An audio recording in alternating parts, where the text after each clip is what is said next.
생생한 뉴스 속 이야기를 직접 전합니다. 취재 파일. 취재 파일 시간입니다. 보도국 맹현균 기자와 함께하겠습니다. 어서 오세요. 네, 안녕하세요. 총선에서 참패한 국민의힘, 지금 당내에서 윤석열 대통령을 향해서 국정 운영 방식을 바꿔야 된다는 목소리가 본물처럼 나오고 있죠. 그렇습니다. 거의 뭐 여당 내 상황은 180도 변했다라는 생각이 들 정도로 지금 뭐 공천이 정말 무서운 무기가 맞았구나라는 생각도 하게 됩니다. 여당 내부에서 정부를 향해서 지금 자성의 목소리가 계속 나오고 있는데요. 험지에서 살아온 인물들 위주로 그런 목소리가 더욱 크게 분출되고 있습니다. 네. 먼저 김재섭 당선인, 어제 저희가 인터뷰하기도 했잖아요. 아예 대놓고 이번 총선은 정권 심판이다라는 얘기도 했었고, 또 독자적이고 주도권을 가진 여당이 돼야 한다라는 얘기도 했습니다. 네. 정부와 소통을 하더라도 주도권은 당이 가져야 한다는 거죠. 뿐만 아니라 조정훈 당선인 같은 경우에는 이재명 대표와의 만남을 두고서 당연히 만나야 한다라는 입장 전했고요. 안철수 당선인도 이 대통령실의 인적 개편뿐만 아니라 내각의 장관들까지 물러나야 한다는 목소리를 냈고, 또 대통령실에 대해서는 참모들이 그 대통령 눈치를 보지 않고 직언할 수 있어야 한다라는 얘기도 했습니다. 네. 확실히 좀 선거 전, 공천 전과 비교해 보면은 달라진 모습들이죠. 네, 냉정한 정서를 느낄 수 있는데 이런 얘기가 왜 선거 전에는 안 나왔을까 싶기도 합니다. 그렇죠. 뭐 공천도 있고 대통령이 뭐 쥐고 흔들 수 있는 카드가 많았을 테니까 그랬을 것이고요. 근데 이제는 대통령이 쥐고 흔들 카드가 마땅치 않다라는 겁니다. 네. 그리고 또 이번 선거 결과를 두고서 여당의 좀 악재가 됐던 이슈들이 어디서 나왔나 되짚어 보면 황상무 전 수석 논란이나 이종섭 전 대사 논란, 그리고 대통령의 특검 거부, 네. 또 이른바 그러니까 뭐 용산발 악재가 작용했다라는 목소리가 나오잖아요. 그렇기 때문에 이런 목소리가 더 크게 나온다라고 봐야 되고요. 또 여당은 지금 108석입니다. 이 8석이라는 게 이 8석이 어떻게 움직이느냐에 따라서 또 개헌선이 무너질 수도 있는 거거든요. 그렇죠. 그래서 대통령실도 당정 관계를 과거처럼 좀 일방적으로 관리할 수는 없는 상황이다라는 거죠. 네. 예. 그리고 민심이 대통령을 향한 심판도 있지만 여당에 대한 심판도 있습니다. 네, 그렇습니다. 그러니까 선거 관련해서 이 민주당 관계자가 이 국민의힘 전략을 좀 평가한 부분이 있는데, 이게 좀 흥미로운 분석이라서 소개를 해드리면, 그러니까 선거를 앞두면 우리가 뭐 다 중도층 표심을 잡아라 이런 얘기를 많이 듣잖아요. 그렇죠.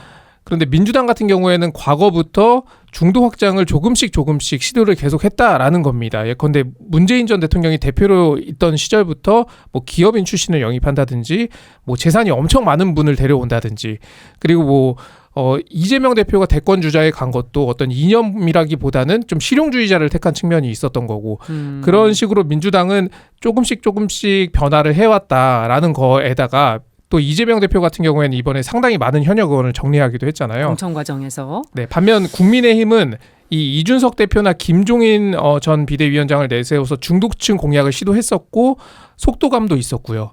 그게 먹히다 보니까 서울시장 재보궐부터 뭐 대선 지방선거까지 국민의힘은 이길 수가 있었던 거죠. 그런데 이번에는 다시 보수 결집 모드로 갔어요. 맞습니다. 이준석 대표 당을 떠났죠. 또 당에 쓴소리를 하거나 어떤 합리적으로 평가받는 여당의 인물들의 목소리가 많이 줄어들었죠. 여기에 뭐 처음에는 윤석열 대통령 같은 경우에도 정치인 출신이 아니니까 이념에서 좀 자유로울 것이다, 이런 분석이 나왔었는데, 그래서 취임 첫 해까지만 해도 뭐 5.18 기념일에 여당 의원들을 다 끌고 내려간다든지, 그러니까요. 그런 모습들을 보였었는데 거기까지였던 거죠. 이후 굉장히 더 강경 보수화된 경향을 보였고, 뭐 극우 유튜브를 너무 많이 본다 이런 후문이 돌 정도였으니까요. 네. 그리고 한동훈 비대위원장을 등용한 것도 중도 확장 카드로 보기에는 좀 어려웠던 것 같아요. 맞습니다. 선거 운동 내내 했던 전략을 보면 지금 와서 되짚어 보면은 그냥 보수 결집일 뿐이었거든요. 그러니까 예전 같았으면 보수 결집만으로 좀 승리를 할 수 있었다면, 이제는 보수 결집만으로 나올 의석수는 100석 정도인 거다. 이게 확인이 된 거라는 거고요. 결국 이제는 중도 확장을 해야 하는 건데, 그러한 움직임에 뭐 보수의 미래가 달렸다라고도 볼 수 있는 거고, 그런 면에서 이번에 생환한 인물들이 좀 주목이 되고 있다라는 얘기인데요. 전당대회 때 뭐 용산과 트러블이 있었던 안철수, 나경원 당선인 대표적이고, 네. 또 선거 과정에서 목소리 높인 뭐 윤상현 의원도 있고요.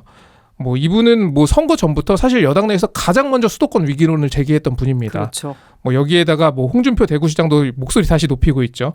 뭐 유승민 전 의원 등 무게감 있는 어떤 인사의 목소리에도 앞으로 더 힘이 실릴 전망이다 이렇게 볼 수 있고요. 네.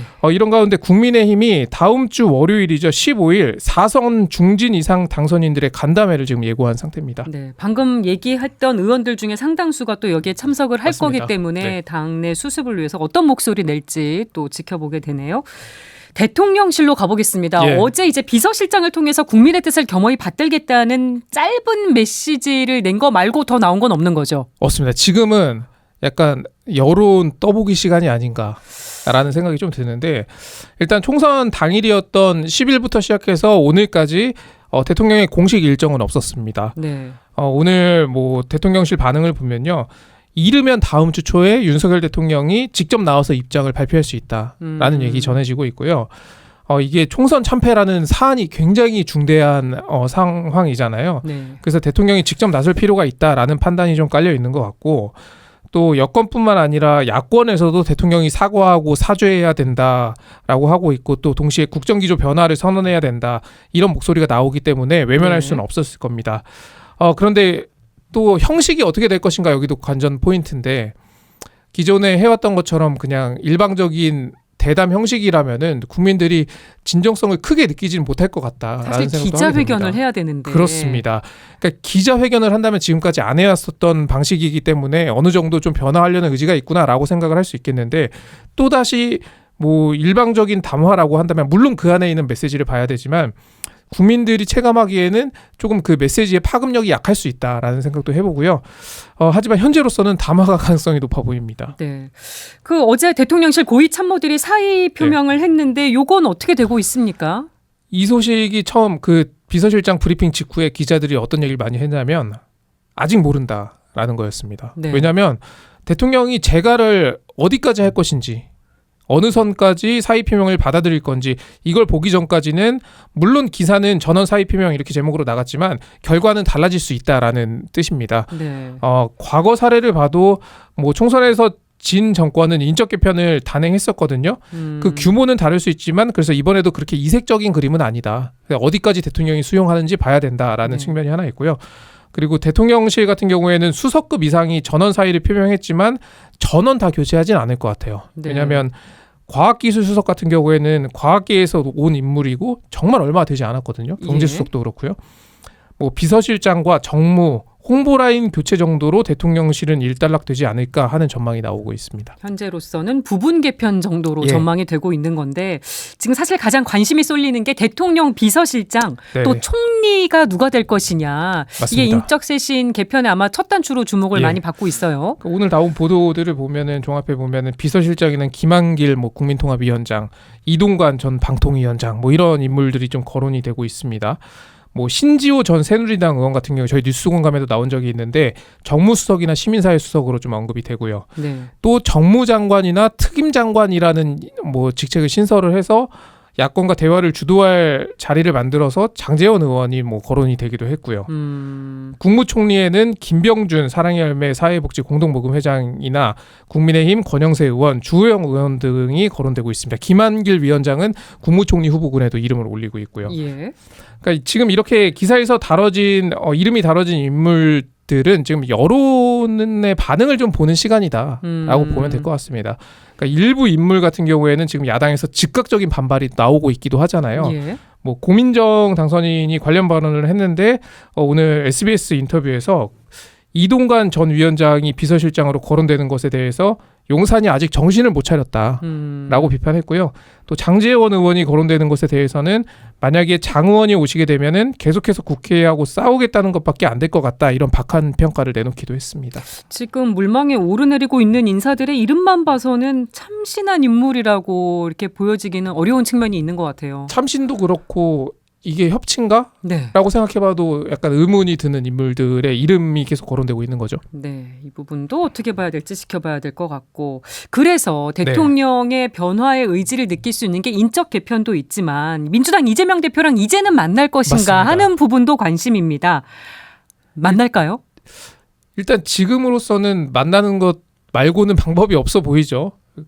근데 만약에 성사가 된다면 이거는 상당한 파급력을 지니는 정치적 이벤트가 될 것이라고 생각이 들고요.